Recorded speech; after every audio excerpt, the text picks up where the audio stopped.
10 वर्षाच्या मुलानं केली सगळ्यात मोठी भविष्यवाणी, जी ऐकून पंतप्रधान हैराण. एक भविष्यवाणी जिने संपूर्ण देशात खळबळ उडवली.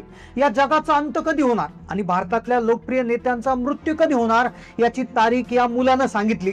भविष्यवाणी करणारा हा छोटा मुलगा, ज्याचं वय 10 वर्षापेक्षा कमी आहे, पण त्याला अशी दिव्य दृष्टी प्राप्त झाली आहे की त्यामुळे त्याने जे जे सांगितलं ते अगदी खरोखर घडत आहे. गेल्या 5 वर्षात या मुलानं 23 भविष्यवाण्या केल्या. त्या भविष्यवाण्याची तारीख आणि वेळ अगदी जशी आहे तशीच घडलेली आहे. 2019 मध्ये आलेला कोरोना, इराण आणि अमेरिकामध्ये सुरू असलेलं युद्ध, महाराष्ट्रामध्ये झालेला लोकप्रिय नेत्याचा दुर्दैवी अंत, या सगळ्या गोष्टी खऱ्या ठरल्या. पण त्याने आत्ताच एक अशी भविष्यवाणी केली ती सगळ्यात भयानक आहे.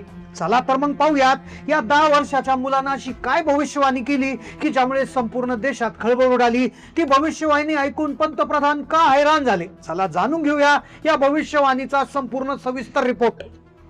एका लहान मुलाने केली सगळ्यात मोठी भविष्यवाणी, जी ऐकून देश हादरला. ही गोष्ट आहे एका 10 वर्षाच्या मुलाचं, ज्याचं नाव अर्जुन. अर्जुन एक सामान्य मुलगा, जो पूर्वी शाळेत जायचा, अभ्यास करायचा, आई वडिलांचं सगळं ऐकायचा. पण 2018 मध्ये, म्हणजे जवळपास 7 ते 8 वर्षापूर्वी, या मुलाने एक अशी घटना घडली, त्याच्यासोबत एक असा प्रकार घडला, त्यानंतर त्याच्या आयुष्यात बदल झाला. अर्जुन एके दिवशी शाळेतून आला होता. तो भरपूर खेळला, त्यानंतर तो शांत झोपला. त्याला माहिती नव्हतं की त्याच्यासोबत काय घडणार आहे. आणि त्याच रात्री त्याच्यासोबत एक गोष्ट घडली आणि जिथून पुढे त्याच्या आयुष्याला एक नवं वळण मिळालं. आणि त्यानंतर त्याला ती दिव्य दृष्टी प्राप्त झाली. त्याच्या घराच्या अंगणात तो पडलेला होता, झोपलेला होता. त्याचे डोळे मिटलेले होते, पण श्वास सुरू होता, पण ओठ काहीतरी पुटपुटत होते. तो एखाद्या मंत्राचा जप करत आहे असं वाटत होतं. त्याचे आई वडील शेजारी झोपले होते.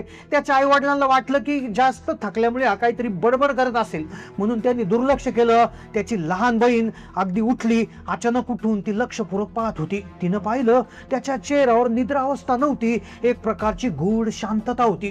तो पडला होता, पण कोणत्या धक्क्यामुळे नाही. जणू काहीतरी अदृश्य शक्ती त्याच्या शरीरात प्रवेश करत होती. त्याला वेदना होत नव्हत्या, पण त्याच्या तोंडातून असे शब्द बाहेर पडत होते जे गावातील कोणी कधीच ऐकले नव्हते.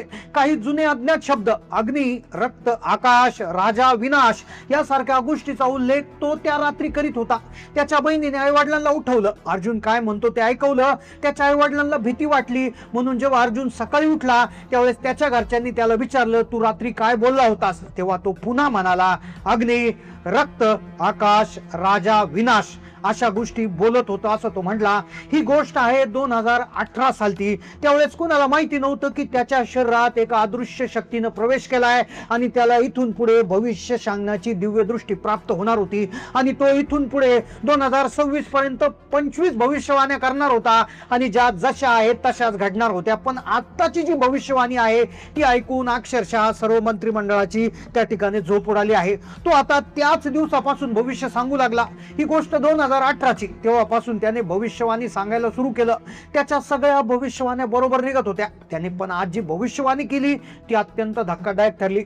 अर्जुननं त्याच्या आई वडिलांना त्यावेळेस जे विचारलं त्याने ते ऐकून घेतलं. आई वडील म्हणू लागले, तू रात्री काय बोलत होता? त्यानंतर तो जे बोलला ते ऐकून त्याच्या आई वडिलांच्या पायाखालची जमीन सरकली. तो 2018 मध्ये त्या रात्री सकाळी उठल्यावर म्हणाला की मला त्या गुहेत जायचंय. त्यांच्या गावामध्ये एक मोठी गुहा होती. ती गावापासून खूप दूर होती, डोंगरांमध्ये होती. त्या गुहेबद्दल अनेक कथा होत्या. लोक असं म्हणायचे की त्या गुहेत काही वर्षापूर्वी एक तपस्वी गेले होते. तिथे ते गेले, पण ते पुन्हा कधीच परत आले नाही. लहान मुलाला तर त्या वाटेवर जायला परवानगी नव्हती, पण अर्जुनच्या चेहऱ्यावर भीती नव्हती. त्याच्या चेहऱ्यावर एक असं तेज होतं की जे पाहून गावातले मोठे लोकही शांत झाले. अचानक अर्जुन एके दिवशी गुपचूप निघून गेला. 2018 मध्ये तो त्या गुहेत गेला आणि त्यानंतर सगळं चित्रच बदललं. 3 दिवस तो त्या कोणालाच भेटला नाही. आई वडील शोधाशोध करू लागले. संपूर्ण गावात एक चिंतेचं वातावरण निर्माण झालं, कारण की त्या गुहेमध्ये जाऊन अर्जुन असं काहीतरी करणार होता की ज्यामुळे संपूर्ण देशाला पहिला मोठा धक्का बसणार होता. देशाला हादरा 2018लाच बसलाय, पण आजची भविष्यवाणी ऐकून दुसरा सगळ्यात मोठा धक्का फटका बसलाय. तो त्यावेळेस गेला. 3 दिवसानंतर तो 4थ्या दिवशी घरी परतला. त्याच्या अंगावर प्रचंड धूळ होती, कपडे फाटलेले, चेहऱ्यावर शांतता, पण डोळ्यात एक वेगळीच चमक होती. ही घटना 2018ची. तो कोणाशीच बोलला नाही, फक्त आपल्या खोलीत जाऊन दरवाजा बंद केला आणि दुसऱ्या दिवशी त्याच्या वागण्यात पूर्णपणे बदल झाला. तो दिवसभर शांत बसायचा, कागदावर काहीतरी लिहायचा, असे काहीतरी चिन्ह काढायचा की जे कुणीच वाचू शकत नव्हतं. कधी कधी तो कागद जाळून फक्त त्याची राख एका भांड्यात साठवून ठेवायचा.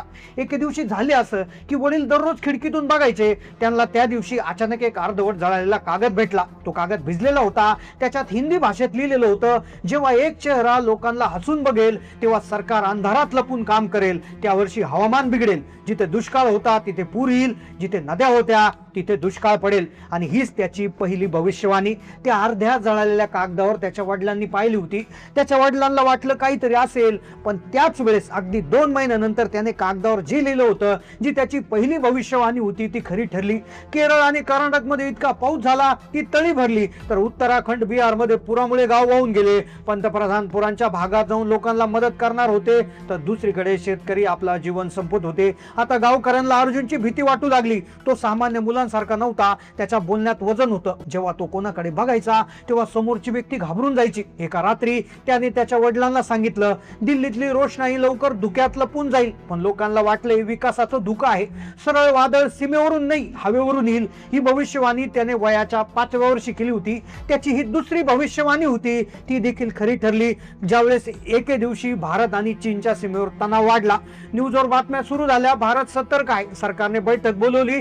त्याच दिवशी दिल्लीत रहस्यमय स्फोट झाले, ज्याचा शोध कुणीच घेऊ शकला नाही. अर्जुन हसला. नंतर एका सकाळी तो गावाच्या मध्यभागी उभा राहिला. मोठ्या मोठ्याने म्हणाला, आता जे काही होईल ते दिसणार नाही, ऐकू येणार नाही, जाणवणार नाही, काहीच नाही. ते बाहेरून येईल, आतून निघेल. आणि काही दिवसानंतर एक विचित्र आजार पसरू लागला. अर्जुनची ही तिसरी मोठी भविष्यवाणी होती. लोकांना ताप नव्हता, खोकला नव्हता, फक्त श्वास घेण्याचा त्रास होता. डॉक्टरांनी सांगितलं हा नवीन आजार आहे.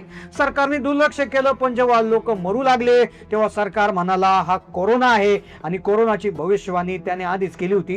कोरोना सारख्या गंभीर आजाराची पूर्वकल्पना अर्जुनने आधीच दिली होती. आता तो एका रात्री 1 तास बसून आकाशाकडे बघून पुटपुटायचा. आता तो दररोज भविष्यवाणी करायचा, पण त्याने आज जी भविष्यवाणी केली ती सगळ्यात भयानक आहे. साधारणपणे 3 वर्षापूर्वी जेव्हा त्याच्या सगळ्या गावांमध्ये माहिती झालं होतं की हा मुलगा भविष्यवाणी करतो, तेव्हा एक पत्रकार गुपचूप त्याच्या घरी गेला आणि त्याच्या शेजारी जाऊन बसला.